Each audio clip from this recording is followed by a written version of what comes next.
3ல் சந்திரன் இருக்கக்கூடாதுன்னு சொல்லுவேன். ஓ ஓகே. 3ல் சந்திரன் இருந்தால் அவங்களுடைய குணம் எப்படி இருக்கும் அப்படின்னு பார்த்தீங்கன்னா, அவங்களுக்கு சொல் புத்தியும் இருக்காது, சுய புத்தியும் இருக்காது.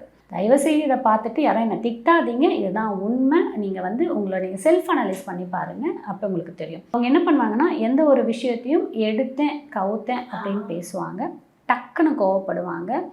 நான் பேசுகிற வேர்ட்ஸ் வந்து அடுத்தவங்களை ஹர்ட் ஆகும். ஆக்சுவலாக அவங்க உண்மையிலேயே ரொம்ப நல்லவங்க. அவங்க வந்து யாருக்கும் எந்த கெடுதல் பண்ணக்கூடாது, யாரையும் ஹர்ட் ஆகக்கூடாது, நம்ம மனசார அவங்களுக்கு உதவி பண்ண நினைப்பாங்க.